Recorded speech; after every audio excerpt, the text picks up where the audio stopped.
Hello, hello, my wonderful, sexy friends. I'm Drew. I use he, him, his pronouns. And I'm Allison. I use she, her pronouns. And we're Sex Ed Queries. It's the show called Sex Ed Queries, where we learn queer inclusive sex ed. Yeah. Today, we're talking rejection. No, we're not. Ha ha. Just kidding. We totally are.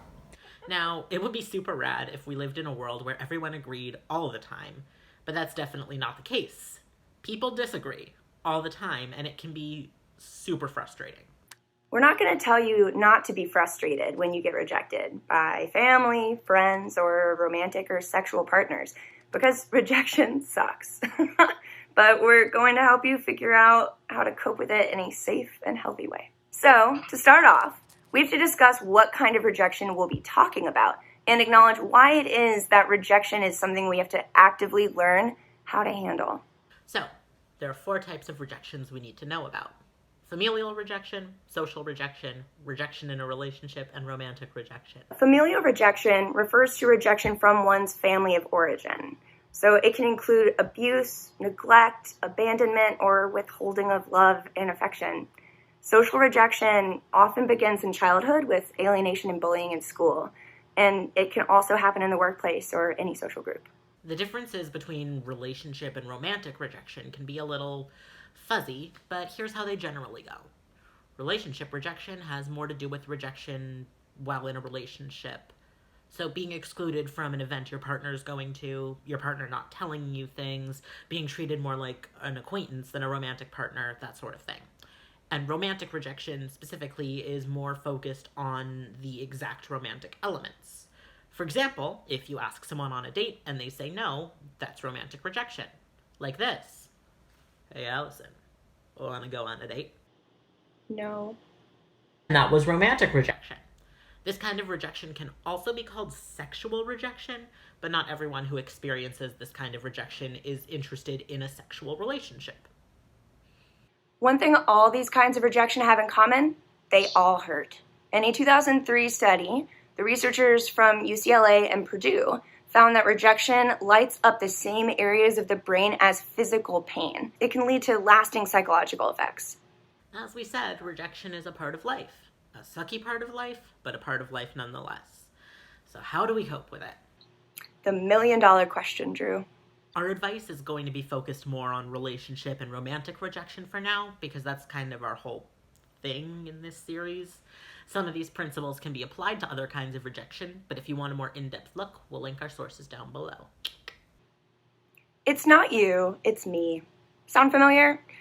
It's one of those cliches we've all gotten numb to, but when it comes to rejection, it's as much about the rejecter as the rejectee. Thinking about the example of asking someone on a date, it's easy to think they said no because you just suck as a person, like just genuinely suck. But that is seldom the case. They might have just gotten out of a relationship, they might be busy with school or work, or they might have some mental health issues that they want to work on before getting romantic with somebody. Or they might not find you attractive. Very true. But guess what? That doesn't mean you're not attractive. That just means you don't fit one person's preferences, and you're still awesome. It's hard not to take that kind of thing personally, but recognizing that it might not be personal is the first step to believing it. Next important thing is to be kind. It takes courage to ask someone out, but it takes courage to say no, too. Nobody wants to mess up a friendship, make things awkward with a coworker, or, again, get murdered. It's easy to go from frustration at being rejected to being angry. But at the end of the day, it's not anybody's fault, right? It's just how it is. Do yourself a favor and take the space you need.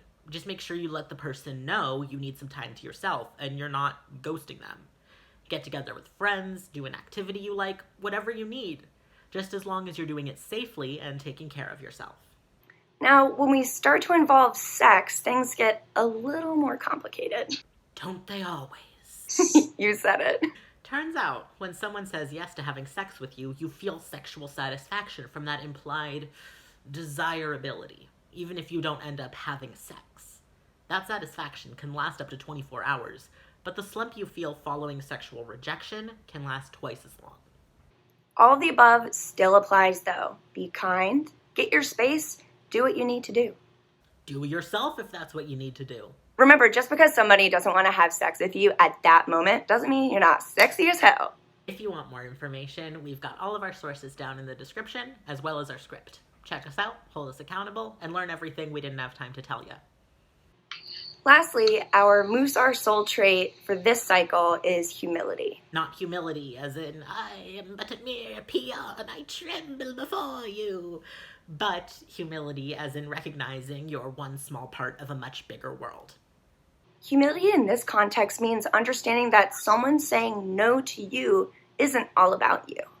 They've got a big, complicated life, and you're just one part of it.